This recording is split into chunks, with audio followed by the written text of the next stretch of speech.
Bismillahirrahmanirrahim. Alhamdulillah Rabbil Alameen. As-salatu wassalam ala Rasulillahi sallallahu alayhi wa sallam.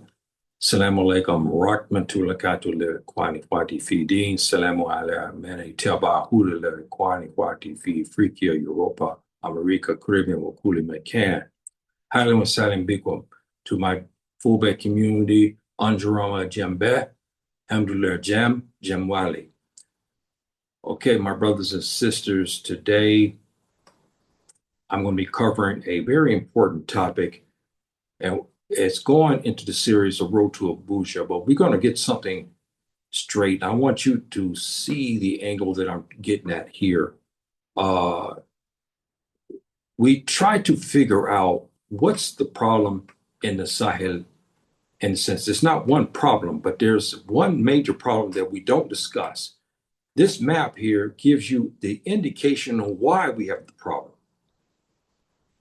You have a historical jihad, brothers and sisters, that originated in the 600s and is still going on. It was a law after the colonial period, and now is reared up its mechanism again in the region. This region has been known for its active jihad. This is why I contend northern Nigeria is a historical jihad state. So you see in the green, the West African coastal states are secular. They have tried to use the colonial secular model to enforce, to subjugate the North. And now it has graduated to a full-fledged jihad from the western corridor, which you see here to your left, all the way to the eastern corridor that you see to your right. But the historical significance of it is very clear, which I'll cover in my notes. And this is why, like I said, here we have to look at the situation and ask the question, okay, I see this. And now I start to see a picture here. Yes, you see a picture. You see in the green here, you have secular states. And our ancestral fathers, regardless if they were Fulani or if they're Tuareg or they're Mendinka or they're Mende or they're Wolof, did never have taken kindly to be subjugated by a secular movement or state. There lies the problem. And then compounding the problem, again, is the foreign actors, like the Tubab nations. They come in and try to enforce the leaders to enforce their secular rule of law and their religion, and then import it into the northern tier of West Africa, into the jihad zone. And this is why we have this problem. You take a good look at this map, and it shows you the separation, and it shows you why this situation in the Sahel is not going to go away. You can't bomb it. You can't subjugate it by adding more troops. It's too large. It's bigger than the United States. The terrain is deadly. You have many different groups. You don't have one Mujahideen group or one bandit group. You have many bandit groups. You have many militias who are Mujahideen, but they're 20, 30, 40, 50, maybe 100 here. Some are 50, some are less than that. Then you have the big jihad groups like the Messina and the JNIM, or Tuareg. Those are the big, where they have thousands and thousands of Mujahid fighters at their disposal. So the coastal states have a problem. Now let's focus on Nigeria, because Nigeria is the epitome of what is called a jihad state. And we have to call it as it is. And when people, they'll look at this and they say, well, I don't understand why they erupt as they do in the north. Now you get an understanding it's a jihad state. Its traditional religion, its mannerisms are totally different in the secular states that our African brothers have been raised in. The North has been raised in Islamic and also cultural traits closer to the Islamic model. So then when their brother from the South comes and brings them a picture of a white Jesus, alayhi salam, and try to use the governance that is used in the United States or in Britain or France, you're going to have a problem. And this is what the problem is today. So I wanted that part out there, so that way now we have the good indication here on what's going on. My spray bottle here. You know, we live in a zone where there's a lot of mosquitoes during this time of year. And they're really, really aggressive. It's not like when I was in California. You have some mosquitoes here and there, but here the mosquitoes are massive, and there's many. But anyway, as we get into this, brothers and sisters, I'm hoping that you are doing fine. And I know my talk's not getting out as much. I'm hoping, inshallah ta'ala, bi'ifnillah, that opening happens, effect opens up so that my talks can reach the people. Now let's get into this, brothers and sisters, as I'm going to cover some notes here, and I'm going to get down to what is actually driving this jihad. Oh, excuse me. There we go. The roots of the Renaissance, the historical continuity of northern Nigeria's jihad state. Now, this is going to upset many of my brothers in Nigeria, and then in the north also. But they have to look at the historical, and they forgot their roots in this sense, why they are reacting to Abuja the way they react. Here, Abuja just authorized a troop buildup. This is the Tubab nation playbook against Muslims, is by trying to overwhelm it with downrange bombing and new troops. And it don't work. It doesn't work, brothers and sisters. And it has not worked, especially when you have a region. We go back to it again. We have a region that is here we go, a region that has been an active jihad since the 600s. And I'll show you the beginning of this jihad and why it is spread and why it still continues as we see today. But you see the massiveness of the jihad zone. When the secular come from the south up to the north, with secular ways and means, democratic processes, diplomatic rules, discrimination, there's something innate that's like it's in our DNA. We resist it. And then we start to call for jihad. When you have a jihad region this size, now you get the picture on the problem that we are facing, and now you kind of have a better picture by looking at this map. It should be very clear, more or less, the epitome of this jihad state and why we have the problems. The script has been predictable as we read here. In response to the social paradigm, Abuja has once again reached for the bluntest instrument in the secular toolbox: sheer numerical escalation. If you look at Ghana, you look at all the countries, it's the same thing. We'll get to why they explode like this. But the announcement of 28,000 new troops flooding the northern theater.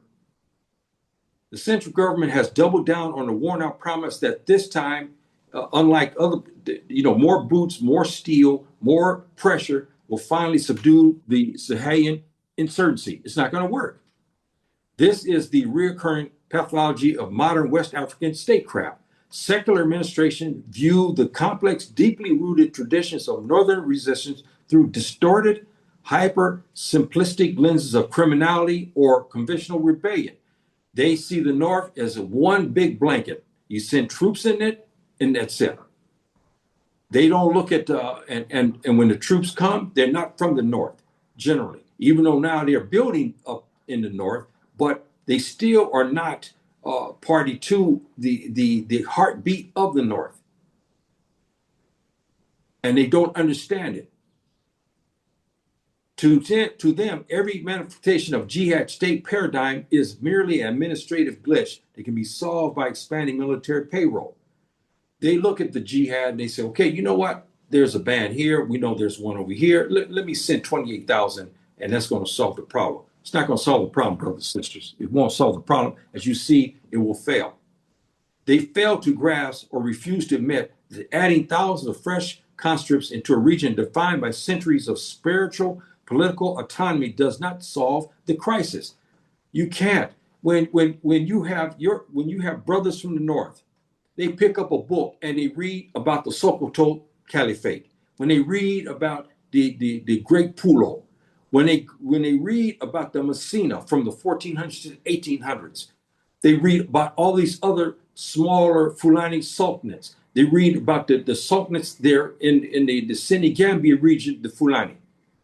They start to see this. Now, this is built up and handed down from centuries upon centuries, over about 1,400 years of this.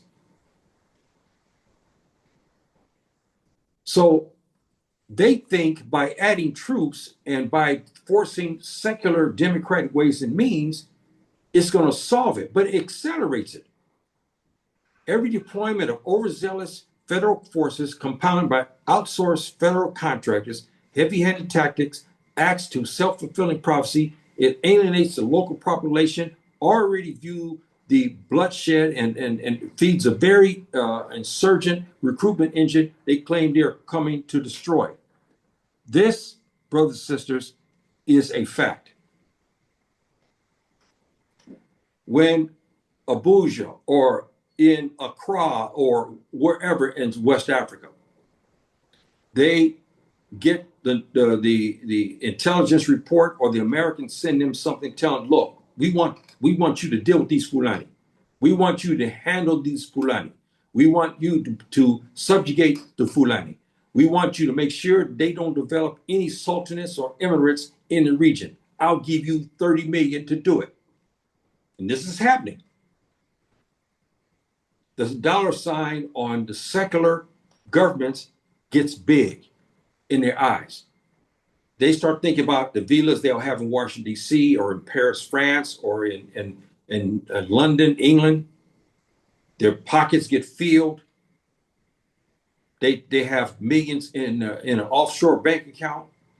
So they send the troops up north to do the bidding for the Tubab nations or the foreign actors.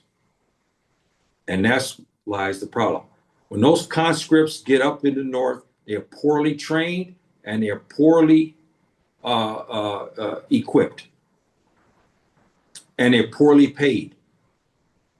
So they align themselves with the ethnic groups who are against the Fulani. And then they begin to devise a criminal enterprise in the north that you see today. You have the security forces and ethnic groups, they get together. And now even Abuja has given some of these ethnic groups drones where they comb the savannah for the Fulani and their cattle so they can come to steal it, because it's a $1 million business, brothers and sisters. Stealing cattle and selling it on the market, selling the meat and so forth and so on is big business. So security forces get involved in this because they're lowly paid. So therefore they can get their pockets filled by killing Fulani and stealing their cattle. The Fulani in turn react to the security forces and to the ethnic groups in retaliation. And this is the system that has been happening today, and why the problem is continuing and why the problem is not slowing down. It's getting worse, especially when you add foreign troops. So now we kind of have a picture on what's going on here and whatnot. And while the modern Nigerian officially secular federal republic with constitutional separation of religion and state, the historic government model, social hierarchies, and traditional authority rooted in the Sokoto Caliphate continue to heavily influence northern politics, which is true, legal codes and so forth and so on. This we talked about. To understand the modern conflict ecosystem today, brothers and sisters, I drew out something so we can kind of get an understanding. Now, I'm going to say this too. The wild card in this, and I've said this, you see this, my program, Road to Abuja, is the ulama. It's okay for the ulama, 1, 2, 3, to make little comments here and there. But they are also responsible for some of this problem, because they refuse to get together themselves to organize. And they're Fulani. Why don't they pull the playbook of our ancestral fathers and they get together? Put aside all their problems. Put aside all of the bickering they have over issues. Get together. Form a council of 40, a strength, and then formulate a council of 100, as you heard me talk about before. And then go down to Abuja to start to negotiate so we can put an end to this. Here you have the actor category. You see the Mujahideen, Fulani herdsmen, Boko Haram, and so forth and so on. And it gives you a breakdown on what's going on with them. And then now you can see and have a better understanding on what their philosophy is. The key to number one is, as you always should do as a Muslim, is you have to understand the Aqidah. You have to understand what their Aqidah is. You can't not understand that by listening to the Tubab who comes over and tells you a lie on your brother. Surah Hujurat, I forgot what verse it is, number 6, I believe it is. He tells you when a fasiq, a bad actor, comes to you to talk to you about another Muslim, before you act on that Tubab's word and that lie, before you go after your brother, you make sure that your brother is exactly what this man told you, or another Muslim who is in bed with the disbelievers, or any other rogue element. You make sure you understand who your brother is over here. Understand his aqidah. Their aqidah is not built on what the Tubab is lying about, or some secular official says. You do your due diligence and find out what their aqidah is. Then you start to make some judgments, but don't join these groups. If you're sitting on the outside, you look on the outside, because it's not time now for the full-fledged jihad that will come here. I believe it's soon. When that comes, you don't have to worry about that. You'll know his aqidah. He'll be a sultan. His army, it will be great, and it will be a da'ifatun mansura. It'll be a safe sect based upon the sunnah of the Nabi alayhi salam. It won't be Boko Haram type. It won't be this type here. They won't be marauders. These will be full-fledged mujahideen fighters. So you have to see this to understand their aqidah. And then you see, as I got this broken down, number 2, the bandits and the warlords. You see with the bandits, they are involved in kidnapping for ransom, cattle rustling, illegal gold mining, but increasingly adopting to that's a misprint here. When I printed this out, I should have removed that, because I don't like this word and it's wrong. So please excuse this here. The rhetoric, building mosques, forming tactical alliances with core is. I've made some mistakes here in my grammar. So Islamic groups, but this is the bandits and their al-Qaeda essentially is this. You don't join that, and you go against that. And then you have the ethnic defense of militias. This is where the problem that we have in Abuja. Abuja has not made a distinction between anybody. All they know is this one, these people here are doing this, and they figure they send the AK-47, they send Americans, and they send bombs down range. And if they kill some, they okay. If they kill many Fulani mothers and fathers, they don't care. This is why you have active jihad. And again, I cannot tell my brother who just had his cattle stolen, just had his mother and father killed, just had his wife taken to the bush and ravished and then returned, and I go tell him, no, you sit there and you wait for the court. There's no court system there in the North or any place to take their cases. That's part of why we have a jihad. And a jihad state is active right now because there's no remedies. When people are harmed, they have nobody to go to. The government's not going to help them. The government is against them. This is why we need the Council of 40 to stop this stuff. Then we have the reprisal counter militias. We have these militias. They're not mujahideen per se, but they do struggle because they've had their livelihoods taken, and they've been killed and marauded over. So they form defense pacts to protect their region. See, and again, Abuja don't make the distinction. They're different. They are reprisals. They're based upon a revenge. Ethnic group comes in, okay, and then they steal their cattle and they ravage their sisters.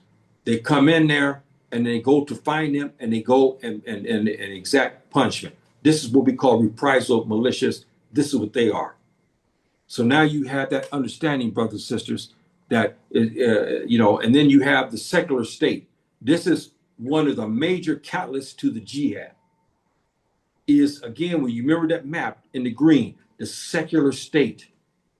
The secular state trying to manage and trying to subdue, trying to subjugate, try to change Islam, try to force, keep the religious body, the ulama, quiet, try to change this, try to change that. This is why you have this active jihad. The secular state outsource security. This is a thing that incenses the jihad region. When they're hoping that maybe their brothers will come to negotiate, suddenly they bring Tubab, white faces in the region to kill them. This is one of the most disheartening things why the anger. So then now they retaliate on the security forces who are working with the foreign actors and their mercenaries. So the secular state outsourced security like Abuja has done to the Americans and to other mercenary types who are there also, who are not, there's not publicity about that, but they are there. So now you have that dynamic, brothers and sisters, so you can have a better understanding. Again, you look at the groups and you look at the actors involved in the jihad state and why we have the problem. Now you see this problem. Now you understand the actor category, the mujahideen, the herdsmen, Boko Haram, and so forth and so on. You see their mentality, their aqidah to a degree, and so forth and so on. And now you have the understanding on what now, the relationship to the state, other factions, direct enemy. That these on number one here explains good why this jihad is active. You got to understand their mentality as well. You can't just damn them. You got to understand where they're coming from because they had their families ravished. It's okay for the ulama to make comments, but should be smart enough we should explain what's going on with our brothers. Why they acting, not just make comments on Facebook and call them this and that. You should go or the ulama should go, and that's why we need the Council of 40 to go to Abuja to explain why we have mujahideen and explain their aqidah, explain why they're doing what they do. Here I'm explaining some parts of it. Well, how's number one look at the relationship to Abuja in particular? They consider them a direct enemy of the state. They view Abuja as apostates. historically prone to internal factoring, violent splintering while under military pressure. This is what they consider Abuja. They also know the corruption is great. They know that the country should be wealthy, but most of the wealth is in the pockets of cronies and ethnic groups to the south. So now you have this understanding.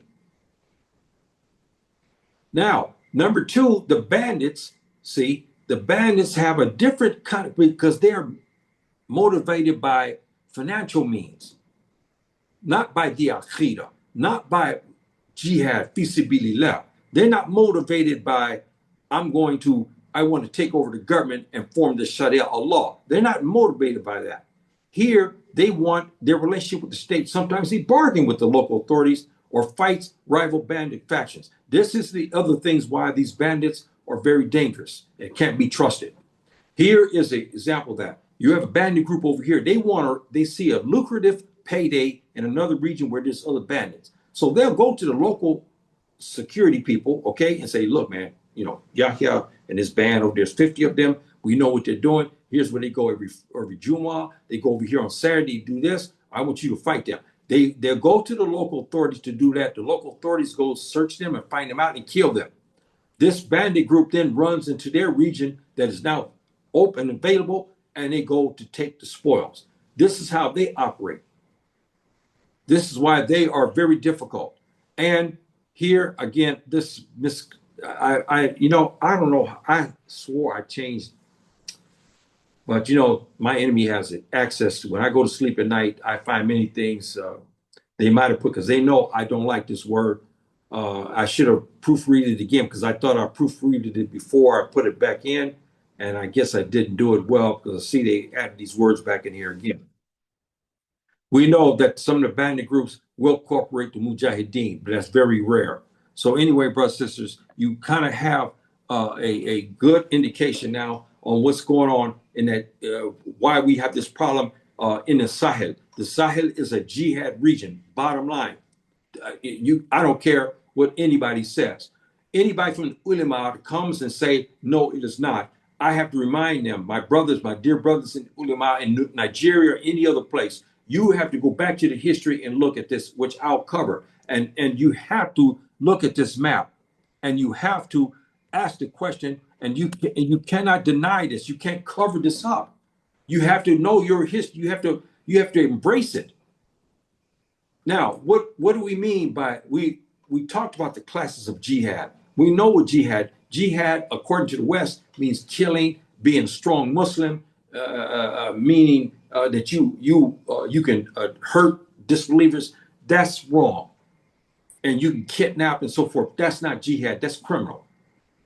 But we have to look at this, brothers and sisters. Again, you have a massive area that's bigger than the United States and an active jihad. It's been going on since the 600s. And it was a law in the colonial period.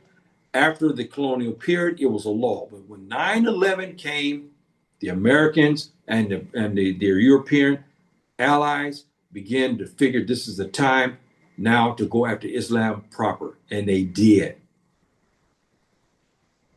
And as jihad exploded around 2012, all of this DNA that's been laid dormant under the closet now activated in their ancestral sons, among the Tuareg, among the Afro-Arabs, among the Fulani in particular. And then this is what you have. It is active, it's a powerful jihad, and it's not going to be easily destroyed by downrange bombing and sending 28, 30, 40, 100,000 troops in the region. It's not going to work. It's not going to work. And it hasn't worked, and it will not work. So as we get this picture, brothers and sisters, I'm hoping that your brother here is giving you this picture so you can kind of get a better understanding. Nigeria is northern Nigeria is the hub of the jihad state.